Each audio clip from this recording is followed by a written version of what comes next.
And a good morning to you. Sorry we're late. I'll show you my wounds. Had to get a little mini physical thing. Working on some insurance, and so they had to come do blood work. We started early, and we just got finished. Here's my new pride and joy. This one goes out to Wesley. This is a helmet that he got for me that is signed by Perry Tuttle, personal friend, 1981 champs, Coach Ford, and Homer Jordan, MVP of the Orange Bowl in 1981. And needless to say, it's going to sit on the desk for right now, but I will be making a trip to Michael's or somewhere to get that thing under glass where you can look at it. But you want it centered? Is that the way it works? Yeah. Is that the best way to do it? Thank you.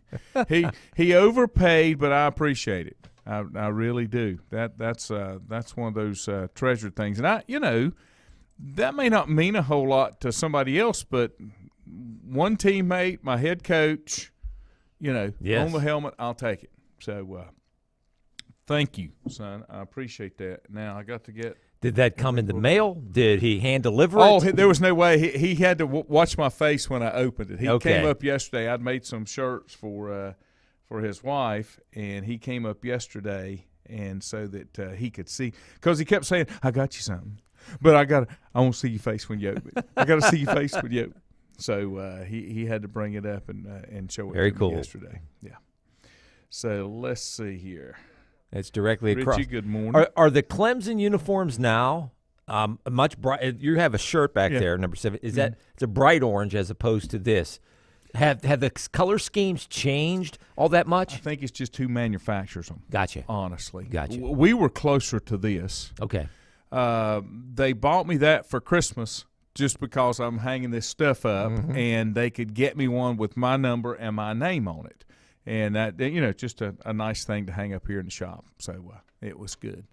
Now Wes told me, said that the guy was dealing. Now that's what he was wanting for it. Maybe he got a deal. It's kind of like the Kevin Green, the autographed Kevin Green that I've got in the frame.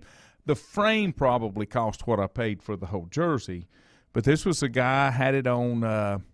He had it on eBay, and I can't remember if it was $350 he was asking, and I said, I'll give you $200, and he said the best I can do is $250, and I said, well, I'll take it, and I'll send my son to pick it up. Yes. So he went and picked it up, and he called me as soon as he got there, and he said, dude, you stole this. He said the frame and the backing is worth that, but it's a signed Kevin Green 91 when he played for the Panthers. Just a really nice piece. And here again, I don't buy stuff for resale. I'm not buying for investment. I buy it for my interest. Yes, that's what I buy it for. Yeah. So now, there's some other pieces. Will you get this? You said encased in glass, the kind where it is like on top of a stand with glass. The one I it? saw was just a square box. Okay. That's got a very thin black frame, but it's all glass. Okay. So you can see the whole thing. Gotcha. Yeah. All right. It's a pretty neat looking thing. I'll have to make sure that I get and do that. Bob, good morning. Tatum, good morning. Glad to have you guys with us. Let's see. All-Star game, did you watch it? I was in and out of the airport, and I saw the last and highlights, but I saw the last three or four innings when I got home last night. I think Ohtani had a nice outing. Yeah, he did. He was the winning pitcher of the game, and Vlad Guerrero was the MVP, hit a home run, had another hit. As All-Star games go, if you saw the betting line, I think I saw where they were taking bets of over under 11 runs total. And they said it would be more of a pitcher's duel. It turned out to be 7-4, wasn't it right? Was it 7-4? 5-2. 5-2. 5-2. I was thinking 7-4. Yep, yeah, there it is in front of me. Yeah. Something was 7-4. I don't know what 7-4 was. I don't know. One of the things that I wanted to just kind of touch on just for a minute, we'll switch gears out of the baseball. The whole thing with the Olympics, it's no crowds. I don't know if you've heard that. They're starting to have some issues. And then I saw a headline today that, when you won medals in the Olympics, you would get on the podium and you would bend down and they would hang the medal on you. Mm-hmm. And they're not going to do that because of the threat of virus spread. I'm guessing they will hand you the medal and you'll put the medal on yourself. That they may do that. That's what they're saying. Yeah, No. not even hand it to you. They may put it in some type of presentation, and you reach down and grab it yourself, or they will be presented to the athlete on a tray. Okay. There you go. And the athlete reaches down and grabs it and puts it around his or her neck. That they are taking extra precautions, and the only reason I know some of that, and I haven't been following this story, but the friends who I went to see over the past week, they teach. They're international teachers. They're both from Wisconsin, Indiana, the central upper Midwest of the United States, but they've been teaching in international schools over the last 7 years, and they have been in Dubai, and now they're getting ready to go, for whatever reason, I don't quite understand this, to Pakistan, in Islamabad, which is, I believe, the capital city or one of the capital cities of Pakistan. They're going to be international teachers at international schools, and they were saying that a lot of the Asian countries, there not only are the cases spiking, but the rate of people getting vaccinated, very low. Like in Pakistan, it's 2% of the entire population. And they're available. It's available. It's available. Okay. And people are choosing not to. And now they're telling some people, the government is saying, if you're not going to do this, we're going to start cracking down. And what does that mean? I don't know.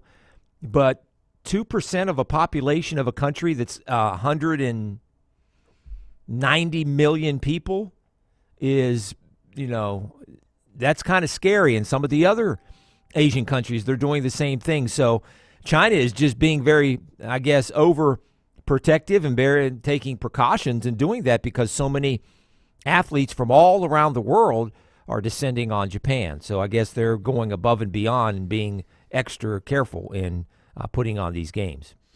Well, at least for the presentation. Here's the thing. And having the fans. It says it will be made sure that the person who will put the medal on the tray even will do so only with disinfected gloves so that the athlete can be sure that nobody touched them before. Here's the deal. If you're that concerned, you just don't need to be there. I understand precautions and that type thing, but well, almost all the athletes have been vaccinated. I'm guessing, right? Especially from the United States. Okay, so they've been vaccinated. We've gone through this for the last 8, 9, 10, 12 months. What is the percentage of somebody that's been vaccinated that's even very healthy, young man or woman, like an Olympian? What are the chances not only them not even contracting it, but getting sick from it? So, maybe they're being overly cautious. Mm-hmm. But again, when you're talking about other countries, we're just a whole lot different here in the United States. One of the things that I've kind of been surprised by, and I wondered when you were talking about Pakistan, I've wondered about the countries that are a little more, I can't find exactly the right word. I know what I want to say. The countries that are a little more over the top with their religious beliefs. Theocracies. That Islamic countries may really push the vaccine or may really discourage the vaccine for religious reasons. Yes. I don't know. The ones that are Islamic countries, mm-hmm. they're controlled by the government. Is also the head of the church, so it is obviously not elections involved. Mm-hmm. It's about controlling the population. Mm-hmm. I don't say for religious reasons. I think it's all about control. Pakistan, is it Islamic? Yeah, it's an Islamic country. Even though they have elections and a president, it's controlled. I guess I was confusing with India. India is more of the Hindu religion and not It's the largest democracy in the world. It's larger than the United States. But Pakistan? India. But they have issues too, because part of India is Hindu and the other part is Muslim. Okay. Yeah. Okay. And part of it too is some of the Chinese religions. Yeah. Rick Mitchum, good morning. Bill Klein, Tim Smith, good morning to you guys. Richie, very complicated culture in some of the Asian countries. Yeah, and that's why I was just, with the Pakistan thing, if it were low and the vaccines are available, is it something to do with the government, with the religion? I mean, they're saying, my friends were, that in some parts they're thinking about taking the SIM cards, or can you disconnect SIM cards from cell phones for people?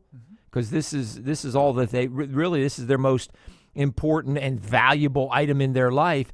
And so disconnecting the SIM cards on their phones, forcing them to go in and get a vaccination, and then getting the SIM cards back.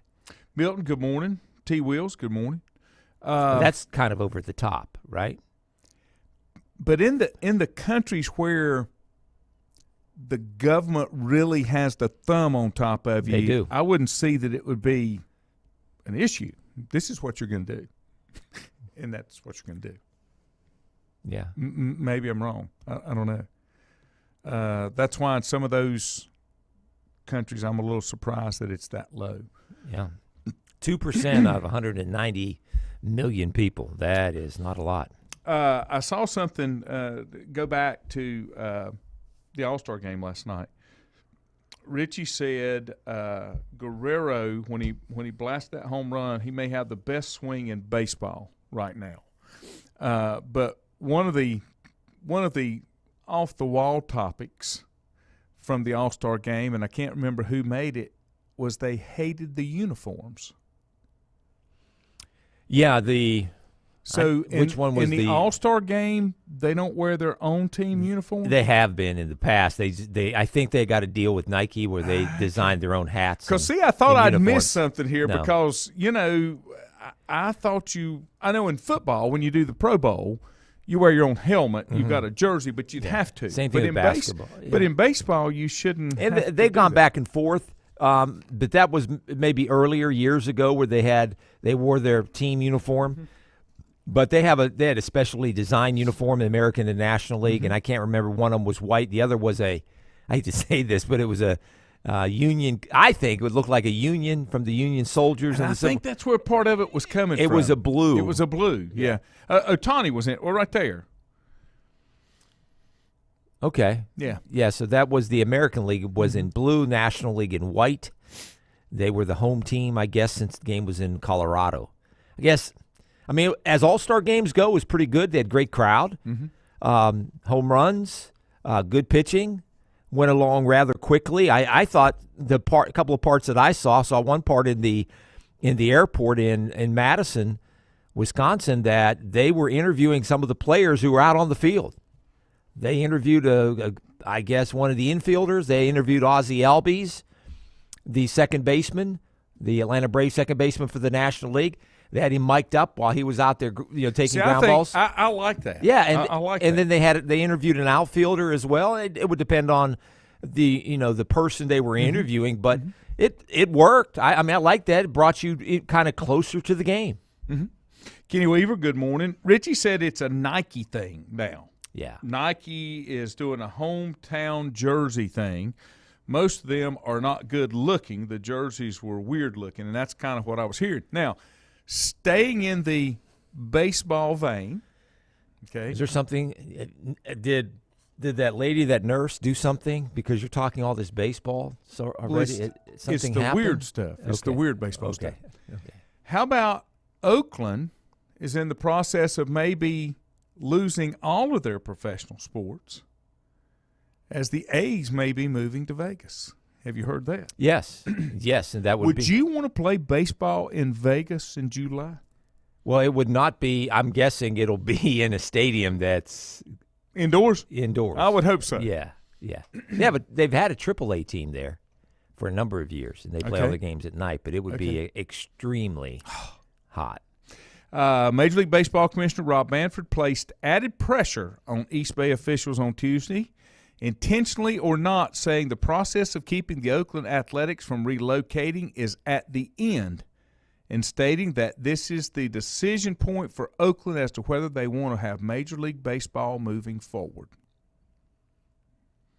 Says the A's and MLB have deemed the site of the Coliseum, which has hosted the A's since 1968, a non-viable option and have prioritized building a waterfront ballpark in downtown Oakland at the Howard Terminal site. The Oakland City Council will consider a non-binding term sheet for the project in which the A's have proposed privately funding $1 billion. $1 billion. Go to my Austin Powers. If the votes don't come in their favor, the A's might look to relocate to Vegas, a city visited by team officials in recent months. Now, is it just a coincidence that the Raiders moved to Vegas and now the A's are looking to move to Vegas? That might be. I mean, there would be the tie-in if you're fans of in California. Vegas obviously not that far away. Now, I think it's probably more than a coincidence, and this is probably a political ploy. You've heard that if Oakland does stay, that they're going to move maybe somewhere, in California somewhere. I don't know where else they could go and stay in the West. Is there just upheaval in Oakland that they don't want professional sports? I mean, the Oakland Raiders, even when they were the Los Angeles Raiders, it wasn't right. Yeah. It needs to be the Oakland Raiders. Again, that stadium is 50 whatever. I understand, but I'm trying to figure out why they don't feel like it's an investment as far as when I say the city of Oakland. Yeah. Well, I mean, Oakland had problems going all the way back for years when Al Davis was the owner. They went to L.A. and that kind of thing, and then came back.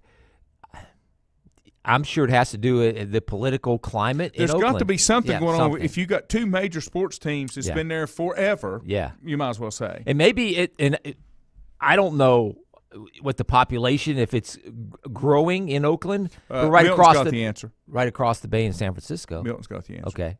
Oakland is almost ghetto. Maybe the city has just kind of gone that way. I don't know. Never been there. Alan Haynes, good morning. Glad to have you. Hadn't heard from you in a while. Jeff Taylor said, going back to the unis, he said, for one game each year, I really don't care what to wear. Yeah. Everybody's got to have something to talk about. Let me take a break. We'll be back in a moment. If you ask around, you'll find Burke Mortuary has a reputation for excellence and commitment to value. They've built a reputation of trust for more than 35 years. Burke Mortuary is proud to offer personal attention, meaningful tributes, and the area's most affordable prices. They're also proud to offer you beautiful, state-of-the-art facilities. It's the perfect place to honor your loved one. So when choosing a funeral home, the choice is easy. Choose Burke Mortuary with locations in Maiden and Newton. Whether it's a sit-down meal or a call-in for the drive-thru, Brookwood Cafe and Catering is the answer. A variety of meats, vegetables, and desserts cooked daily, or a hot sandwich from the grill, they have what you're looking for to satisfy your taste buds. If you need catering from 5 to 500, Brookwood has you covered as well. Stop by Brookwood Cafe and Catering at 202 Providence Mill Road in Maiden. Don't forget breakfast daily till 11 a.m. Open Tuesday 6 a.m. to 2 p.m., Wednesday through Saturday 6 a.m. till 8 p.m., and Sunday from 7 a.m. to 3 p.m. Call 828-428-8944 to place your order today. First Federal Savings Bank has been serving Lincoln County since 1940. And as it has been from the beginning, customer service is a priority to First Federal Savings Bank. They want to get to know you by name. First Federal Savings Bank has the convenience, the products, and the services that the larger banks have, but with hometown people that you see throughout your community. Stop in and visit one of their 4 convenient locations and see what First Federal Savings Bank has to offer you. Member FDIC, an equal housing lender. Times convenience stores are more than convenient. They're your neighborhood store, your store. With locations in Lincoln, Catawba, Gaston, Iredell, and Mecklenburg counties, there's one near you. Times convenience stores have the right items at the right price, from snacks, cold drinks, and light meals from the grill, and there's always a special to save you time and money. Times has what you need. Times convenience stores, there's one near you. Regardless of where you're going, there's one on your way. Remember, there's always time to stop by Times. Covenant Church began as a vision of just over 100 people in 1984. Since then, Covenant Church has grown and currently located at 2168 Gastonia Highway in Lincoln. The Sunday schedule includes early morning worship at 8:30, Sunday school at 9:45, and morning worship at 10:45. Their ministries extend beyond Sunday. Visit their website at www.covenantchurch.church to see all they have to offer, and better yet, stop by and see for yourself. Covenant Church may be just what you're looking for a new church home. In the best of times, no one is more deserving of every opportunity, encouragement, and support than the youth in our communities. Parents, teachers, coaches, and sponsors struggle to stretch their budgets to continue help. Communities need a team effort. Times Oil Corporation, a longtime member of the community, established the Times Educational Alliance Mission, or Team Foundation. Since 2011, over $125,000 in grants have been donated in the community. Times Oil and the Team Foundation are proud to be community partners. Untangling your headphones, finding the right remote, saying goodbye to your favorite shirt that hasn't fit in 10 years. Why are simple things sometimes so complicated?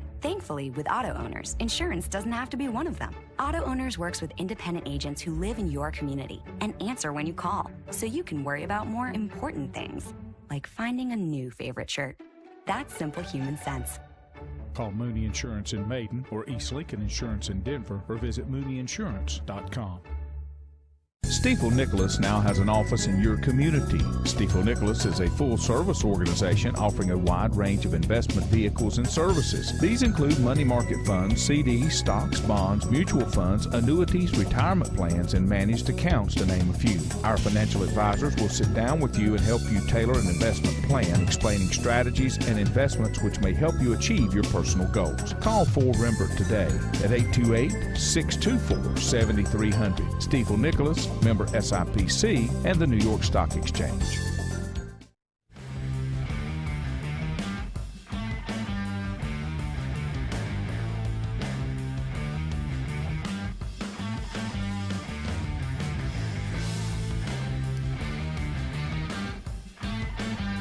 I think everything's going to be all right now. I've had my protein shake. Juju and I have had our elfing magic with our pecan sandies here this morning, so I think I can make it now. I had to do the fasting thing because I had to have blood work, and needless to say, a former fat man gets hungry. How you like this shirt? I like that. Like that? I like the colors too, and the black with the orange and white. Yeah, that works. It's Halloween colors even. I thought it looked pretty good. This is one of the performance shirts. This is a new supplier I got for these. I can't do performance shirts in house, but these turned out well. I thought I may be getting some more of those to do some stuff. So, okay. Anyway,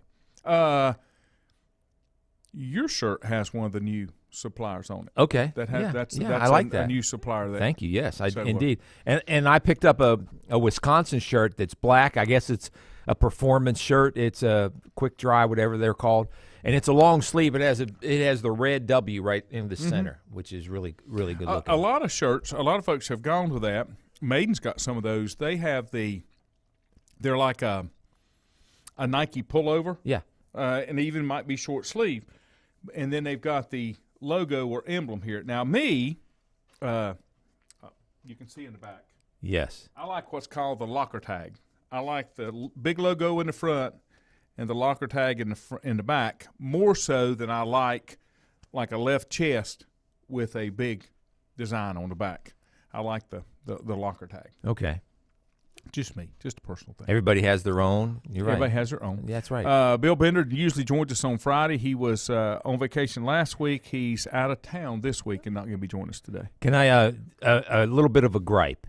And again, it has to do with college. Whatever you want to do. And pro sports. I've noticed this, well, over the last few days. So I've been up and visiting some friends who used to live in the Hickory area. I went over to China with them when they adopted a young girl who just graduated from high school this year.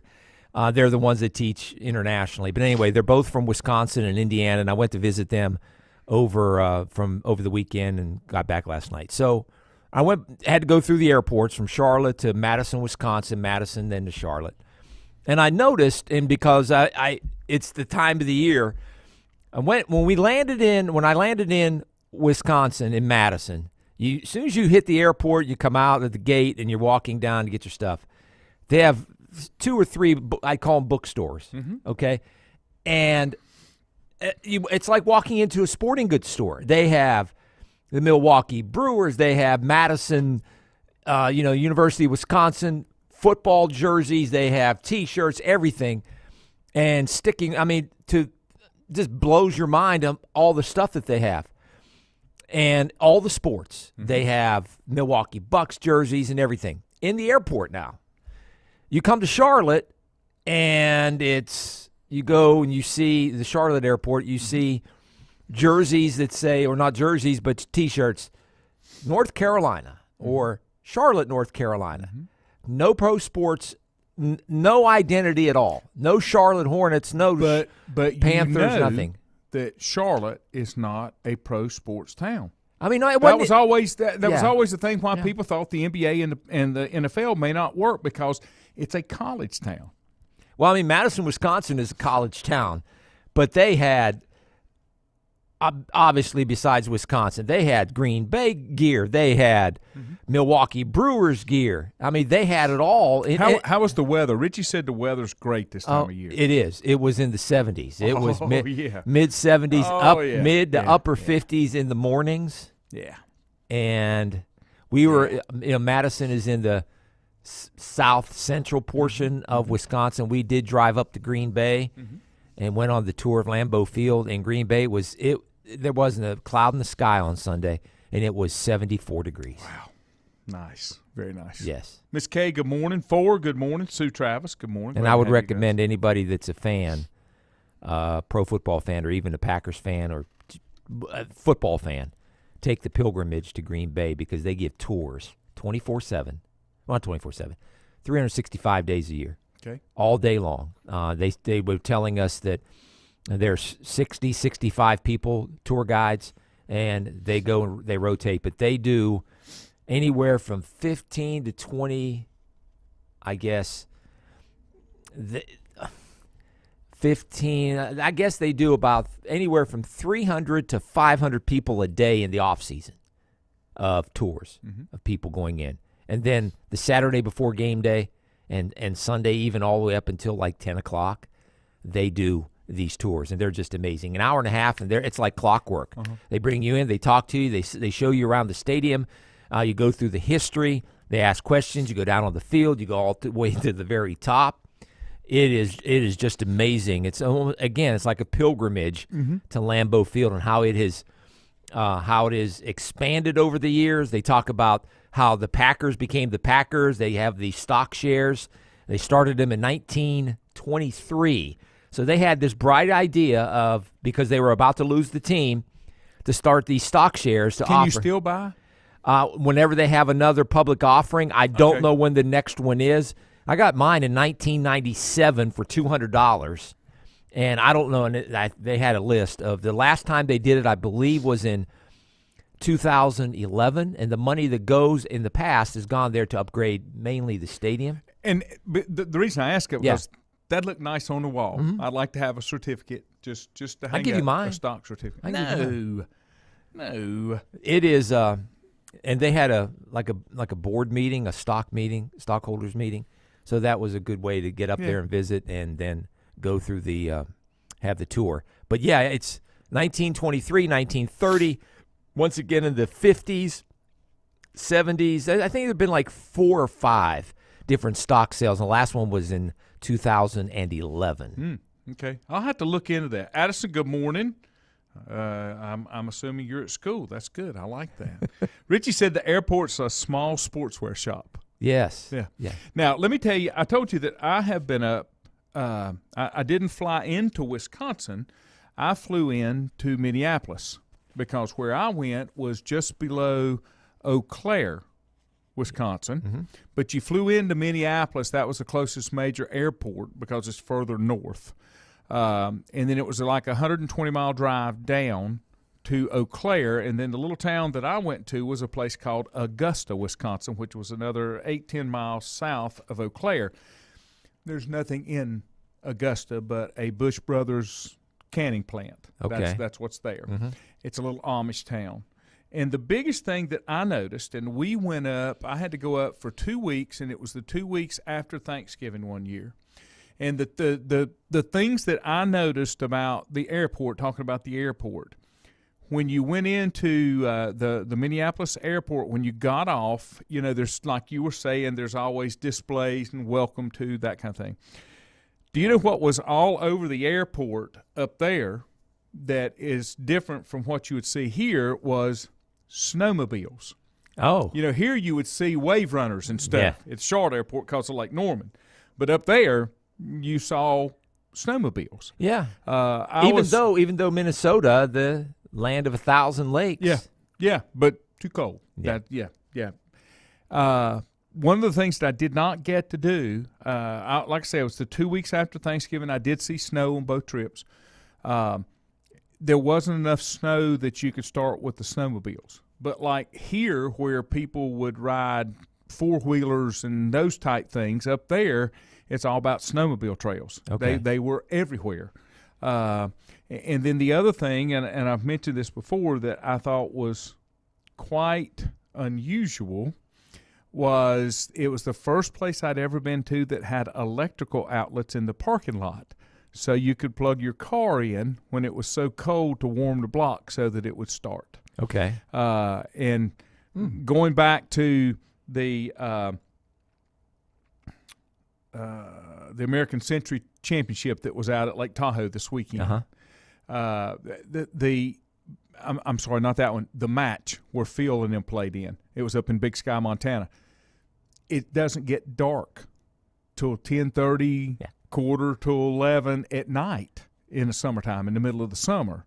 And that was totally different. But when I was up there in the winter and the time had already changed, it was dark at 4:30 in the afternoon. It got dark at about way after 9 o'clock, closer to 9:30. Yeah. And so that would be 10:30 our time. Yeah. So the other thing that was interesting, and you listen to Sports Talk Radio that we did, and just talking to people as we went around, most people believe that, and the talk is that Aaron Rodgers will be reporting training camp. I think that's kind of the way it's going. He will play. Yeah. And, I mean, they did some interviews, I guess, at the golf tournament over the weekend. But most fans think he was that he's still coming. very elusive. He was. But coy. As Cowherd says, if you want to trade, you just ask for a trade. He's not asked for a trade. No. He's just not happy. Yeah. So, he's not happy. He's had back-to-back great seasons. They've been to the championship game both years, coming off an MVP season. You don't sit out. I know. Yeah. Milton said, going back to the Oakland thing, he said the city of Oakland was decimated by NAFTA. Most of the industry left, leaving them with reduced tax base. To publicly fund a stadium would really hurt the citizens. Well, that's a makes great explanation. That makes total sense. Yeah, that makes. You mean the total old sense. NAFTA or the new NAFTA that came under Trump a couple of years ago? I'm guessing the original NAFTA back in '94. That would be my guess. Let me take one more time out, and then when we come back, Richard Pryor. Oh no, I'm sorry, not Richard Pryor. Terrell Pryor. He wants his records restored from the Tattoo 5. Back in a minute. If you ask around, you'll find Burke Mortuary has a reputation for excellence and commitment to value. They've built a reputation of trust for more than 35 years. Burke Mortuary is proud to offer personal attention, meaningful tributes, and the area's most affordable prices. They're also proud to offer you beautiful, state-of-the-art facilities. It's the perfect place to honor your loved one. So when choosing a funeral home, the choice is easy. Choose Burke Mortuary with locations in Maiden and Newton. Whether it's a sit-down meal or a call-in for the drive-thru, Brookwood Cafe and Catering is the answer. A variety of meats, vegetables, and desserts cooked daily, or a hot sandwich from the grill, they have what you're looking for to satisfy your taste buds. If you need catering from 5 to 500, Brookwood has you covered as well. Stop by Brookwood Cafe and Catering at 202 Providence Mill Road in Maiden. Don't forget breakfast daily till 11 a.m. Open Tuesday 6 a.m. to 2 p.m., Wednesday through Saturday 6 a.m. till 8 p.m., and Sunday from 7 a.m. to 3 p.m. Call 828-428-8944 to place your order today. First Federal Savings Bank has been serving Lincoln County since 1940. And as it has been from the beginning, customer service is a priority to First Federal Savings Bank. They want to get to know you by name. First Federal Savings Bank has the convenience, the products, and the services that the larger banks have, but with hometown people that you see throughout your community. Stop in and visit one of their 4 convenient locations and see what First Federal Savings Bank has to offer you. Member FDIC, an equal housing lender.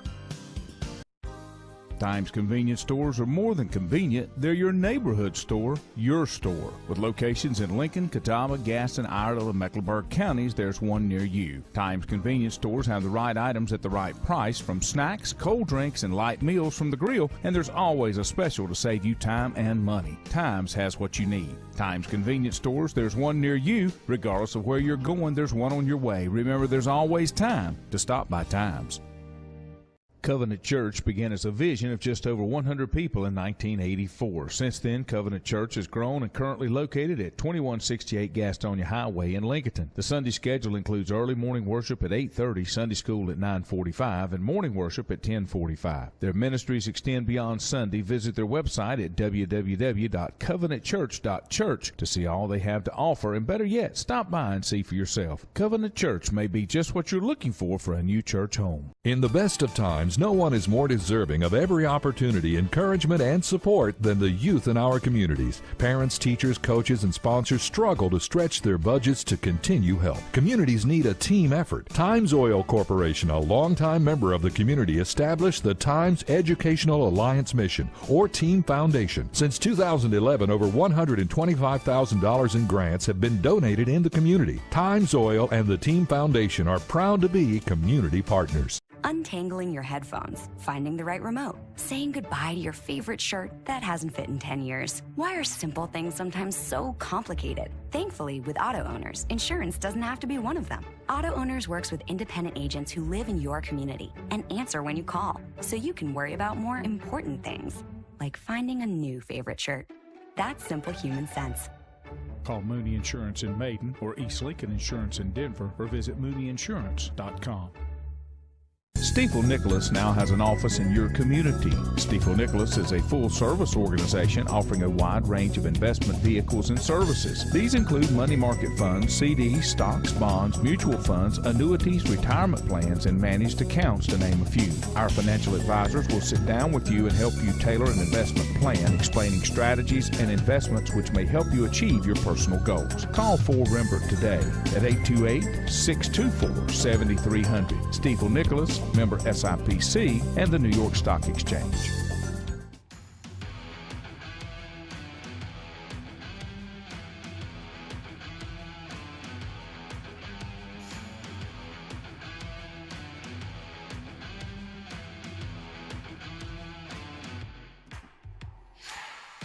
Margie, good morning. Glad to have you in. Welcome back to the Bottom Line. I changed some things up here, and I don't have a good way to put my phone so I can see it because I'm not smart enough to do the Creator Studio on computer. So that's fine. I'll get by. Richie said he flipped over to America's Got Talent last night, and Michael Winslow was on there. You remember Michael Winslow from Police Academy? Does all the sound effects and stuff. Yes. I like really off-the-wall movies. Like, some folks won't find them off the wall. My wife does. Blazing Saddles, Spaceballs, History of the World Part 1, okay. All those kind of things. You're a Mel Brooks fan. Then. Oh, big Mel Brooks fan, yes. And I watched Spaceballs, and Michael Winslow is one of the things, and he is the guy that watches the radar, but he does all the sound effects. There's nothing really coming from the radar, like the bloop, bloop, which he's a hilarious guy. Richie said he's not sure what the plan is right now for Oakland. He said the article he read was back in May, and the words they used were Howard's Terminal or bust, which is, I guess, where they're wanting to build a new one. So if they don't, they'll have to move it. Now, you wonder, can Major League Baseball step in and kind of, I guess that's what Manfred's saying, he'll kind of force the hand of the city? You're going to have to do something? Yeah, and then they'd have to get a percentage of ownership of Major League Baseball owners to vote on a change, whether or not, or to change move. of venue. Yeah, a relocation or whatever you want to call it. Baseball hasn't done it since, I guess, the Montreal team moved to Washington way back, I don't know, 15 years ago or so. But, there have been teams that have threatened. Tampa Bay threatened. Chicago, the White Sox even threatened. I remember back in the 90s, before they became an affiliate with the Crawdads, that they were threatening to leave Chicago to go to Tampa Bay. And they were able to build a new stadium in Chicago, Comiskey Park. And there have been other teams. Tampa Bay's in the same boat, basically, that Oakland is in, even though their stadium's indoors, it might be in a little better shape, that Tampa may move as well. And you keep hearing places like Charlotte or more than likely Nashville is a place if Tampa ever moves. And, those are probably the two most unstable franchises in baseball right now in terms of stadium problems. Are there just 3 cities? I know in baseball, and then there's just one in football that have multiple franchises inside the same city. For example, when you were talking about Chicago has 2, Cubs and the White Sox, Mets and the Yankees. Yes. The Dodgers and the Angels. Yeah. Is that it in baseball? I think so. And then the only one I could think of in football would be the Giants and the Jets. Yeah, they're both in New Jersey. Well, no, not now. Yeah. Chicago. Now it's the Chargers and the Rams. And the Rams in Los Angeles. Yeah. And both of those came from somewhere else. Yes. But they're back because Los Angeles did not have a team. Yeah. When you're talking about the White Sox, you would think that would be an easy move, and that the powers that be, Major League Baseball, would want to put a team in another city to open up another market instead of having 2. Yeah. Like Chicago, New York, and L.A. And I know there's a huge market. Their issue was they needed a new stadium. Their stadium was like 75 years old, and they wanted. But it looks like it would be easy to get that to happen. That you'd have suitors wanting to come after you. We could put you in a brand new market. Yeah, I get. Some cities might be in the same boat as Oakland is. Well, most cities are in the current economic conditions. Yeah. So, let me give you this: the Tattoo 5 want their records restored. Yes, and all of this is coming from the NIL. Yeah. Now that the NIL is acceptable, we got to change. We got to change, and what's his name? Reggie Bush. Reggie Bush is another one wanting some of that stuff restored. Now, according to Mark Schimbach, yesterday he said Terrell Pryor and 4 other former Ohio State football players who were disciplined for receiving tattoos and other impermissible benefits in exchange for memorabilia and tickets and stuff are asking for Buckeye victories and individual records to be restored. The Buckeyes were forced to vacate victories and records as part of NCAA sanctions nearly a decade ago, and Jim Tressel lost his job. He lost his job. Now he's the president of a university or college somewhere. Yeah, Youngstown State. That's right. Richie said, and Reggie wants his Heisman back. Yeah. So here's the thing. This is the thing. I understand what they're saying, but I don't think you can do that because that wasn't the rule when it happened. You can't say, well, we've changed the rules today. We want to go back and make that retroactive. That was not the rule of the day. Well, yeah. I mean, this is probably a bad analogy, but I wanted the my speeding ticket overturned from years ago when, now it's a 65. Back then it was a 55. Right. And I got a speeding ticket. We'll go back and overturn it now because we've changed everything. Right. I mean, you can't do that. I don't think so. When things are done, you cannot go back and make that kind of stuff retroactive because that was not the rule when the infraction occurred. Then you'll get argument, I know, from people historically, and they're still out there now with the reparations from the Civil War. Right. I mean, that's what I'm saying. Yeah. You can't go back and rewrite history. You can only change it moving forward, but you can't rewrite it. And I think that's what you're trying to do when you want to go back and say, well, if it's legal now, then I need my stuff back. No, because it wasn't legal then. And you knew blatantly that it wasn't legal. That's Though I do think when you're talking about Terrell Pryor, the tattoos and the selling of jerseys and tickets and other stuff like that, really, in my opinion, that's really nitpicking for the NCAA to crack down on anybody that was doing that. You know that there were other players doing that. They were just looking at a way to make some money on the side. And if you're going to sell a T-shirt, if you're going to sell whatever, you're going to see it now. Did they vacate all of Terrell prior? That was a dumb decision anyway. Well, all his records in the Ohio State record book? Go back, and when you start talking about here's my point. Here's my point. Taking away those records and those victories because of the impermissible benefits didn't do anything for what occurred on the field. That's right. You know what I'm saying? Yeah. I guess that's where it's like the Reggie Bush thing. Why did you take his Heisman? Yeah, the punishment that has nothing to do with what he did. Didn't jive. Those benefits that he got did not help him win that Heisman. He won that on his own. Yeah. Those are the things that drive me nuts.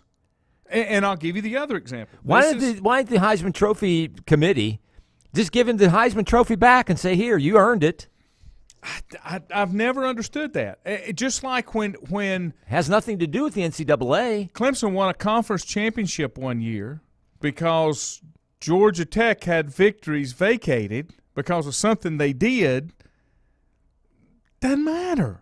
They still won them. Yeah. It would be different if the victories were achieved based on a cheating scandal, okay, and that they won because somebody cheated on a call or, you know, that kind of thing. What if you have an illegal player? Yes. Yeah, something like that. Absolutely. Yeah. Because that was an effect inside the contest. All right. Okay? Yeah. But if it's not inside the contest, if you got some money for selling a T-shirt, you don't take a win away for that. No. That has nothing to do with the win. It had nothing to do inside the contest. No. And the other one that the drives punishment me nuts, did not fit the crime. Wasn't the even other close. one that absolutely drives me nuts, is when last year's team did something and you punish it. But then you put that team on probation for 2 years and cut scholarships and punish people that weren't even there when it occurred. No. You get in their pocket. You make the university pay millions of dollars. They're the ones that allowed it. Why are you punishing those kids that weren't even there? Hadn't even got there yet. Yeah, that's right. That's just crazy. And by the time the NCAA gets around to investigating, you're right. These guys are off, and the ones that were there, they're in their 30s, families and whatnot. You can't. I mean, you when you do something. I mean, it's kind of like you've heard this. You've heard this before too. Whether it's kids or pets. If they do something, you can't wait 12 hours to punish them. They don't get it. If you do something, there has to be punishment right then so that the relationship can be made. You can't investigate something for 3 years and say, okay, we're going to put you on probation. Those kids are gone. And these kids had nothing to do with it. Why are you taking it away from them? They didn't do it. Why are you punishing them? It just drives me absolutely nuts. Cody, good morning. Andrew, good morning. Andrew said, heck, it just happened in this past election. Yeah, we ain't going political now. Easy, big guy. Richie said, Heisman committee says it's because of standards and characters. I thought the Heisman was for your performance on the field. That opens up the whole conversation to Pete Rose.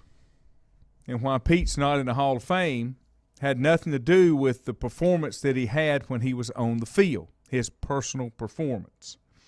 Rich said, I hate when a team is punished for what a coach has done. Yeah, and that's usually when there's an issue, it's a recruiting violation that was done by a coach, and sometimes it can be done by a coach for a player that never signed with them. Yeah, and the coach always says, I wasn't aware of that. But then – because he worked there, they get punished, and the person just goes on. Don't you think as a coach, if there are shenanigans going on, that you as a – and there are, 90 football players or whatever, and you always say, well, coach can't keep up with all these 90 kids. He ought to be able to keep up with the star quarterback, right, or the star running back or any star on the team, but the fourth-string tackle, he's not going to keep up with. But the guys that matter on the team, he's got to know what they're doing. Pete Carroll had to know, should have known. Here's the thing. And with Reggie Bush. I've said this over and over and over. This does not give you an excuse. No, it doesn't. If you can say, I didn't see that, I'm not watching that. No. I've always said, if you're in charge, you're responsible. Now, if you choose not to get involved, that's on you. Mm-hmm.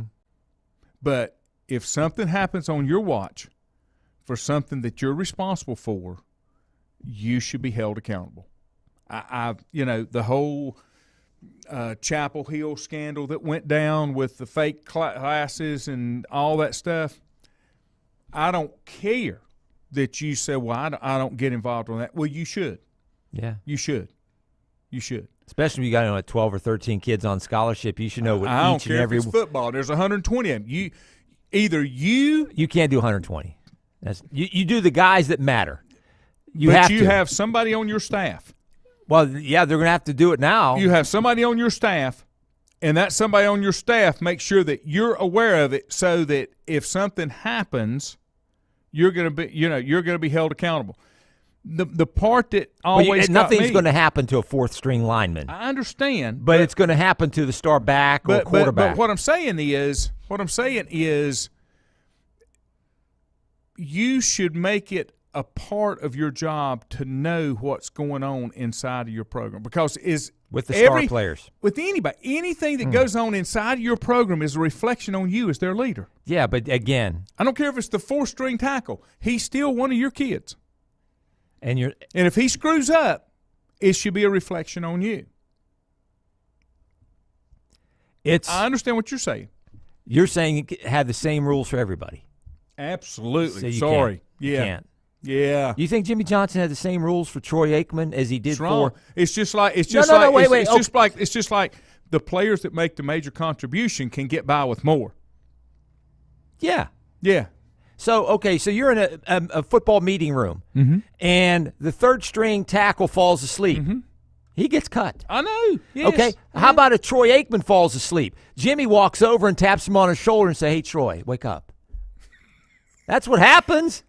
You take care of the guys that are the stars of the team. I did it the other way. When I was coaching, I'll give you an example, and then we'll go on this day.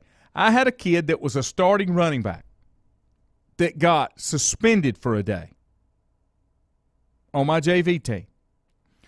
When he came back, and it was like on a Tuesday, he was missing on Tuesday, played on Thursdays. Mm-hmm. On Wednesday, I said, "You're not starting." Why? You got in trouble. But I'm here tomorrow. Don't matter. We don't do that. He got very upset, but all the other players knew that's the way Coach Ford does it. You screw up, we're not going to set that precedent so that other kids can follow that same thing. Well, he got by with it. Why can't I? Okay, and there was a case a few years ago. He played in the second half. Okay. There was a case a few years ago at the local college here that the quarterback got in trouble and wasn't punished. Mm-hmm. And if there was something happened to somebody on another part of the team, backup running back, third string, whatever, or if you are somebody watching that and you're saying – star quarterback here, he's not getting punished, I can go out and do whatever I want because that's there's what I'm saying. There's no rules. You can't do and that. It's different with it's different with high school, college as it is with pros. And I've just always been that way. You couldn't be that way in the pros though, is what I'm saying. I don't think. I just wouldn't be liked. Yeah, I wouldn't be liked. Well, here's the deal. I couldn't do it. Then I couldn't do that job because I can't do that.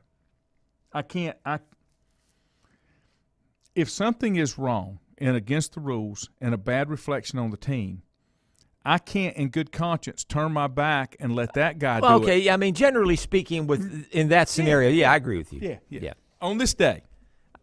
I don't have anything. You don't have anything? I'm done. Good. I'm going to give you some things. Completely blank. I'm going to give you some things. Okay, go ahead. Fire away. 1914 Boston Braves start to climb from last place to the World Series sweep. They went from last place during the season. From worst to first. Worst to first, 1914. It's 1916. St. Louis Brown, Ernie Koob. You know Ernie Koob? I know. No. He pitched 17 innings for 14 hits and a 0-0 tie with the Boston Red Sox in Fenway. That's awesome. How about that? Yeah, 17 innings. 1951 was the first color telecast of a sporting event. And you know what it was? Olympics. Horse racing. Horse race. CBS. Okay. Had horse racing. Why horse racing? I give up. Let's see. Let me find my next one here. Thought somebody might have something to contribute. Come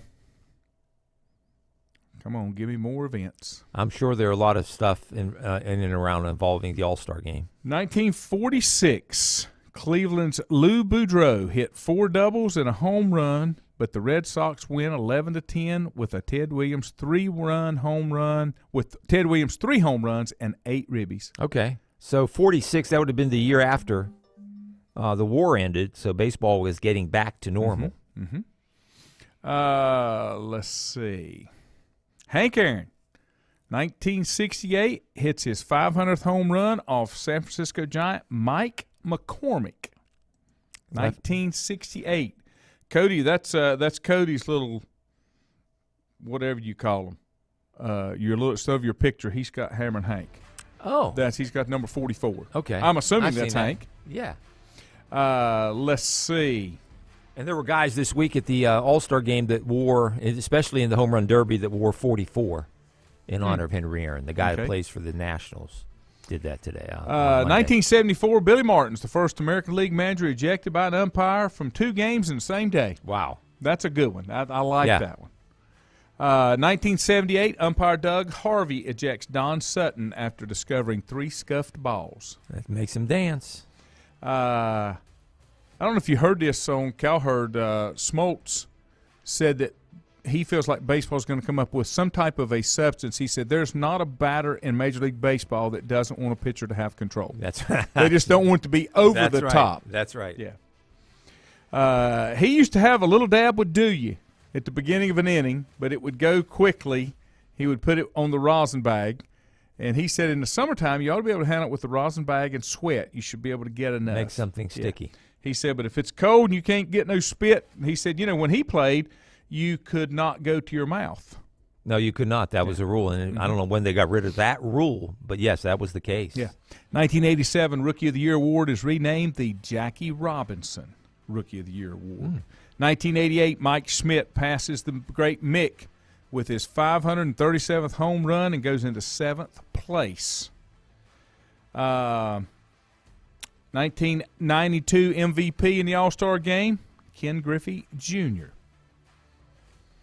1996, the New York Yankees sweep complete season series in Baltimore for the first time. So I guess that's every time they played in Baltimore, the Yankees won every game. So it would have been 9 or 10 games. Yeah. And I think they're still about doing that today. I mean, they've owned the Orioles over the last 2 or 3 years. The Orioles have been so bad. They have been. Just so bad. They have been. Of course, the Yankees are pretty bad this year, too. Let's see. A couple more just flipping through. I forgot about this one. 2019, we lost Pernell Whitaker. I remember him. Olympic gold, 1984, American boxer, 4-division world champion. Was hit by a vehicle at the age of 55 and was lost him in 2019. You know whose birthday today is today? Turns 89. 89, no. A member of the Fearsome Foursome, the great Rosie Greer. Is Rosie still alive? I had to look that up. He is. He's the only one left, I believe. I think so. He played at Pennsylvania State University. Penn State, yeah. Born in Culbreth, Georgia. Wow. Wonder how he got out of Georgia to Penn State. Well, obviously, like Bobby Bell and some of the others, they did not welcome African-American players left all the time to go up north. Robin Ventura, American outfielder for the White Sox, was born on this day in 1967. Wait a minute, I lost music here. We're in shambles here today. Conor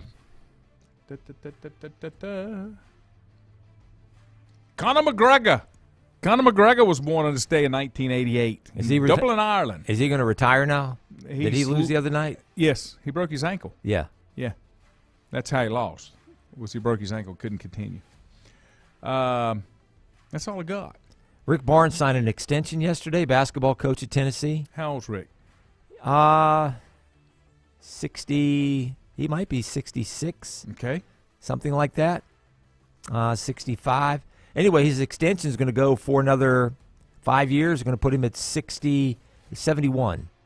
Wow. So that's good news, I guess. If Lenore Ryan fan, Rick's part of this committee, they're going to refurbish and upgrade and renovate the Ageless Wonder Shuford Memorial Gymnasium, which is 60-some years old. It is like Duke's Cameron Indoor Stadium. It needs some upgrades, and they put a new floor down. They painted it. They've done some other things, and they're going to add to it over the next couple of years. But I think Rick's going to be involved in that very much, and hearing him that he has signed an extension that's going to put him coaching until the age of 71.